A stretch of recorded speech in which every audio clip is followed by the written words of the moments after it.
Ladies and gentlemen, the fight that I've anticipated the absolute most for this year, for 2025, has been DDP versus Khamzat. I've been dying for this fight. I was so excited when it was announced. I'm actually going to the fight in August in Chicago. I cannot wait.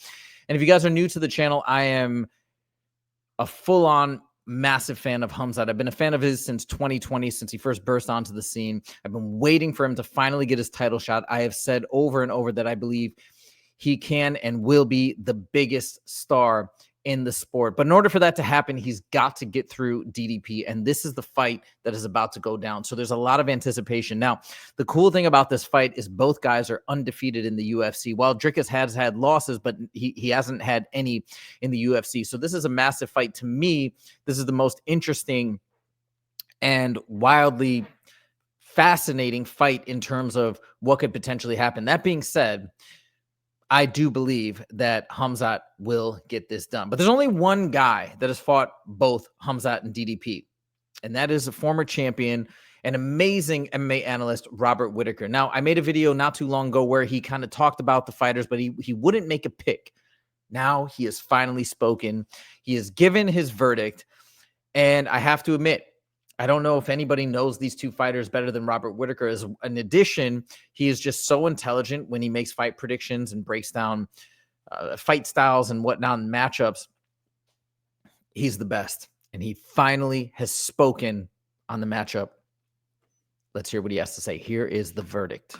And speaking of former opponents as well, you've got Khamzat and Dricus fighting for the belts in just over a month's time. What are your initial thoughts on that matchup stylistically?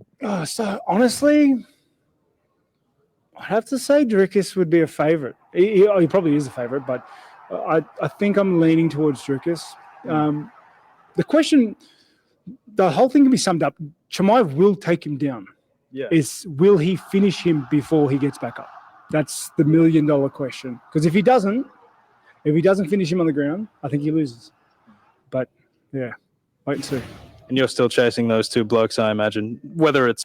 Okay, so there's the verdict. I already saw this. I already knew that was coming. I've already been wildly disappointed with that prediction because I want to say Khamzat all day. And part of that is my heart. Part of that is my head, though. It's both. And this seems to be the narrative from most folks. Okay, if Khamzat can go in, he's going to get the victory in round one. Otherwise, he's hosed. Otherwise, DDP's toughness and his cardio is going to be dominant and whatnot. If he can't finish him on the ground, then he's going to get back up and it's going to be on the feet, and DDP will definitely win. I just disagree with all of these takes for a number of reasons. Okay, so number one, when they say, will he finish him on the ground? It's not like he's only going for submissions. He lays on and did this to Robert Whittaker and has done this to many opponents. He lays on, and Kamaru Usman and so on and so forth. He lays on a ton of ground and pound. So it's not like Dricus is going to get up and emerge from a round one onslaught or a round two onslaught as well and just be totally fine and back to normal.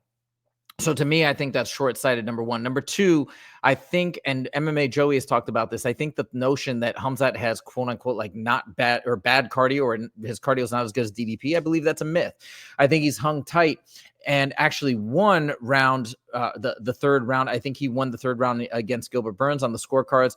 He won round three on one of the judges' scorecards against Kamaru Usman. He still had a good performance. So it's like there is a weird bias against Khamzat that, because he was so dominant at the beginning, tell me if you agree or disagree, but he was so dominant at the beginning of his career when he burst onto the UFC that if he looks anything but invincible, people critique him. So people are, obviously he has no losses to point at, but people cling on to not like pure domination in a particular round as a sign of weakness. Oh, he's really not that good. It's kind of crazy to me because, like, if you think about Dricus, and this is not to take any shine away from Dricus. I'm a huge fan of Dricus. I've said that many times, but he went to decision twice with Sean Strickland. You know, he beat Robert Whittaker, but Khamzat did it faster. A lot of people will say, like, well, Robert Whittaker's jaw was messed up, so that's why he got the finish so quickly. But look at everything that happened leading up to that face crank, which led to the finish, which, yes, I'm sure it was expedited because of Robert Whittaker's injury, but he got that finish way faster. It's like when you look at them, comparison wise, just what they've done, I feel like Khamzat should be the clear favorite. The last thing I'll say too, they talked about this on the Jackson pod.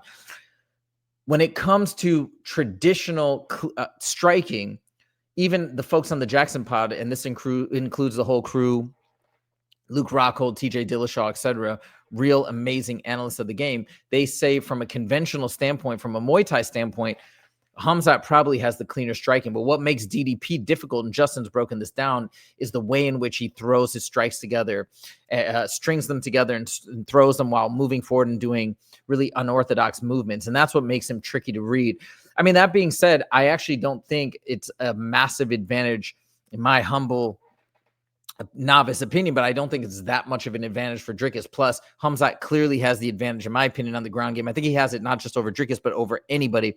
I still believe that Khamzat is a clear favorite, but we got to admit, Robert Whittaker, he's the man. He's the guy that's fought them both, and he knows the game really well. So this does make me nervous. It's not the answer I was hoping for, but it is what it is. I got to report it. I got to talk about it. So let me know what you guys think. Do you guys agree with Robert Whittaker? Do you think that people are sleeping on Khamzat? We put out a poll yesterday, and more people picked Dricus to win this fight than Khamzat. So maybe I've got it completely wrong, but the last thing I'll say is when he was facing off against Robert Whittaker, and James Lynch did a series on where the pros pick the winner. And obviously I give a lot more gravity to what MMA fighters are saying versus just fans with our inherent biases and lack of knowledge and stuff like that. Lack of cage experience is what I mean. But when they fought, it was like the overwhelming majority of people were picking Robert Whittaker, and look how that ended. So I'm just saying, take that food for thought, but we shall see. August 16th is when 319 goes down. Let's go. As amazing as 317 was, 319 I think is going to blow it out of the water. I cannot wait. This is such a fascinating main event. Let me know what you guys think. Do you agree with me? Do you agree with Robert Whittaker? Let me know in the comments. Thank you guys so much for joining, and we'll see you in the next video. Take it easy.